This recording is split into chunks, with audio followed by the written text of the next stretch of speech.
શું મિત્રો તમે કોઈ દિવસ બટાકું ખમણીને ચણાનો લોટ અને મધ નાખ્યું છે? જો નહીં નાખ્યું હોય તો અમારો વિડીયો જોયા પછી તમે પણ 110% નાખવા મળશે અને આના આપણને ઘણા બધા ફાયદા થવાના છે અને આપણા ઘણા બધા પૈસા પણ બચવાના છે। તો મિત્રો સૌથી પહેલા મિત્રો તમારે બટાકું લેવાનું છે। બટાકુને મિત્રો તમારે કોઈ પણ ખમણીની મદદથી મિત્રો તમારે કંઈક આવી રીતે ખમણી લેવાનું છે। તમે વિડીયોમાં જોઈ શકો છો એમ તમારે બટાકાને કંઈક આવી રીતે ખમણીની મદદથી ખમણી લેવાનું છે। પણ મિત્રો ક્યાં સુધી ખમણવાનું? જ્યાં સુધી આખું બટાકું ન ખમણા થાય ત્યાં સુધી તમારે ખમણવાનું છે।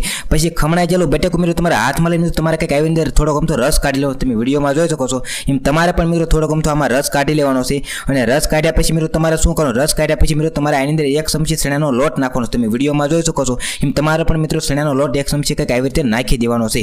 ચણાનો લોટ નાખીને મિત્રો તમારે ચમચી વડે કંઈક આવી રીતે હલાવી લેવાનું છે। પણ ક્યાં સુધી હલાવવાનું? જ્યાં સુધી ચણાનો લોટ મિક્સ ન થાય અને ગાંગડા જ્યાં સુધી ભાંગી ન જાય ત્યાં સુધી મિત્રો તમારે ચણાનો લોટ કંઈક આવી રીતે હલાવતું રહેવાનું છે। તમે વિડીયોમાં જોઈ શકો છો એમ તમારો ચણાનો લોટ હલાઈ જાય પછી મિત્રો તમારે 1 ચમચી આની અંદર હળદર નાખી દેવાની છે। તમે વિડીયોમાં જોઈ શકો છો એમ થોડી કમથી હળદર આમાં નાખવાની છે અને હળદર નાખીને પણ મિત્રો ચમચી વડે તમારે કંઈક આવી રીતે હલાવી લેવાનું છે। હળદર જ્યાં સુધી મિક્સ ન થાય ત્યાં સુધી મિત્રો તમારે કંઈક આવી રીતે હલાવતું રહેવાનું છે। તમે વિડીયોમાં જોઈ શકો છો આપણે કંઈક આવી રીતે હળદરને મિક્સ કરી રહ્યા છે એમ તમારે પણ 10 થી 15 સેકન્ડ સુધી કંઈક આવી રીતે હળદરને આવી રીતે મિક્સ કરી લેવાની છે। હવે મિત્રો તમારે આની અંદર 1 ચમચી દહીં નાખવાનું છે। તમે વિડીયોમાં જોઈ શકો છો 1 ચમચી દહીં નાખ્યા પછી મિત્રો તમારે આની અંદર 1 ચમચી મધ નાખવાનું છે અને મધ નાખીને મિત્રો તમારે શું કરવાનું છે? મધ નાખીને પણ મિત્રો દહીં અને જે મધ નાખ્યું છે એને મિત્રો તમારે ચમચી વડે કંઈક આવી રીતે હલાવી લેવાનું છે।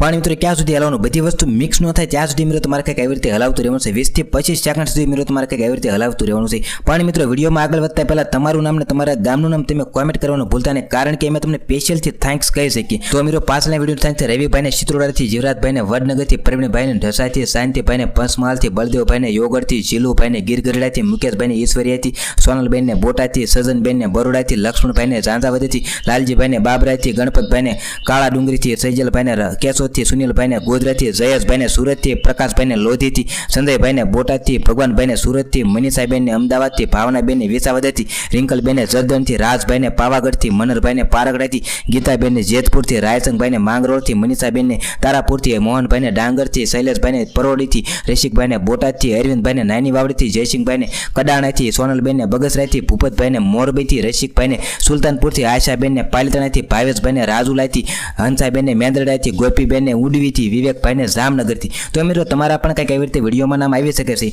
એટલે તમારું નામ ને તમારા ગામનું તમે કોમેન્ટ કરવાનું ભૂલતા નહીં। તો મિત્રો બધી વસ્તુ આવી રીતે કંઈક મિક્સ થઈ ગઈ ને તમને એમ થતું છે કે વળી પાછાના ફાયદા શું છે? આના ફાયદો મિત્રો એવા છે કે મિત્રો આપણા હાથ મિત્રો થોડાક શ્યામ પડી ગયા હોય કે મિત્રો આપણા મિત્રો તમે ફેસ ઉપર મિત્રો આ ફેસ પેક તરીકે પણ તમે કંઈક આવી રીતે વાપરી શકો છો। તો તમે વિડીયોમાં જોઈ શકો છો મિત્રો હાથ ઉપર જેવી રીતે લગાવ્યું છે મિત્રો તમારા હાથ ઉપર કે મિત્રો મોઢા ઉપર મિત્રો તમે પણ આ ફેસ માસ્ક તરીકે મિત્રો તમે ઉપયોગ કરી શકો છો। અને વિડીયો પસંદ આવ્યો તો લાઈક કરીને શેર કરવાનું ભૂલતા નહીં અને ફરી પાછો કહું છું કે તમારું નામ ને તમારા ગામનું તમે કોમેન્ટ કરવાનું ભૂલતા નહીં।